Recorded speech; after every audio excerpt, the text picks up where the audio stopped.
Do you want to start exercising and get in shape, but aren't sure where to start?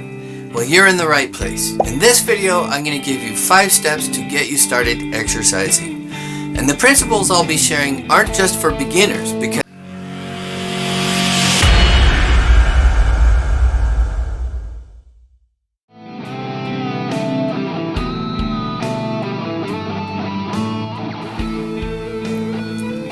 Alright, welcome back to the Spirit and Muscle broadcast where faith meets fitness. I'm Young Gerald, certified personal trainer. And like I said, in this video, I'll be sharing 5 steps to get you started exercising the right way to lose fat and to build muscle and to get you in the best shape of your life. So let's jump right in. Have a plan.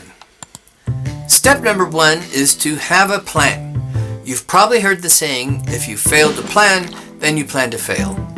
And so many people join a gym or buy workout equipment with the intent of getting in shape, but wander aimlessly, trying all these different exercises and end up failing because they just have no real plan.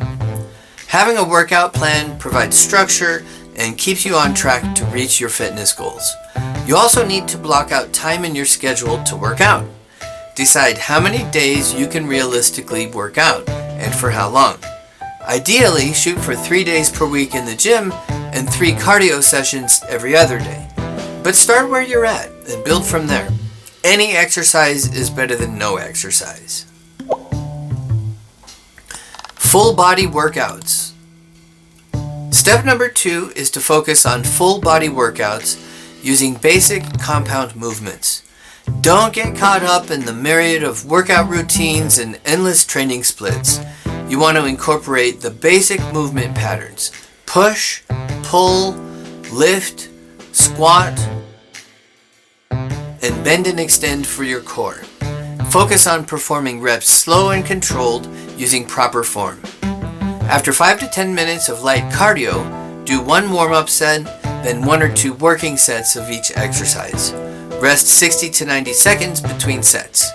Then when you're finished, cool down by walking or light cardio for a few minutes and some stretching. In your workout, you'll want to apply progressive overload, meaning adding weight or reps in every workout. A simple workout log is a valuable tool to track your progress from week to week. And don't forget to do low to moderate intensity cardio the days you're not in the gym. Rest and recovery. Step 3 is to allow adequate rest and recovery between workouts. Remember, you don't build muscle in the gym. You're actually tearing down muscle when you work out. You build muscle between workouts through proper nutrition and adequate rest and recovery. A general rule is to allow 48 to 72 hours between weightlifting workouts to recover completely. During that time, it's okay to do low to moderate intensity cardio, but pay attention to your body and back off when necessary. Work out for your goals. Step 4 is to work out with your fitness goals in mind. If losing fat is your primary goal, you may want to focus more on cardio and a little less on weight training. Notice I said a little less. That's because weight training is important for fat loss also. Whether you're a man or a woman, increasing lean body mass will help you burn more calories even at rest. Now, if your goal is to build muscle, focus on lifting heavy at the gym and going a bit lighter on the cardio, either in intensity or volume. You never want to cut cardio completely from your program. Cardio keeps your heart healthy, improves blood flow, and actually may increase your performance in the gym. Keep it simple. And step number 5 is to keep things simple. If all this information is a little overwhelming, just start with what you do know and begin building healthy habits into your life. Again, don't get caught up in all the millions of workout routines and training splits. Focus on the basics and build from there. Consistency beats perfectionism every time. Continue to learn and grow and put what you learn into practice. With God's help, commit to developing lifelong habits and you'll be unstoppable. What does the Bible say about it?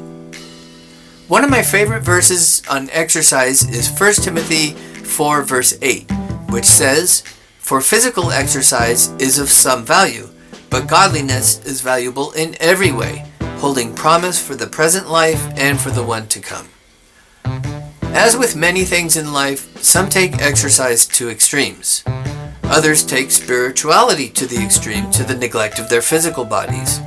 Neither position is balanced. Notice the verse does not condemn physical exercise, rather it recognizes its value, but it prioritizes godliness over physical exercise as more valuable. All the exercise in the world will not get you results unless your nutrition is dialed in. Now, if you could use a little help in that area, pick up my free resource, the Spirit and Muscle Calorie Calculator Combo, with 3 free tools to help you succeed on your fitness journey. To learn more or to pick one up, go to spiritandmuscle.com/calories. That's spiritandmuscle.com/calories. And I'll leave the link in the description as well. And if you want to learn more about nutrition for beginners, click right over here. Or you can check out my video on the best cardio right here. Connect with me on social, the links are in the description. That's all for now. God bless you, and I'll see you in the next video.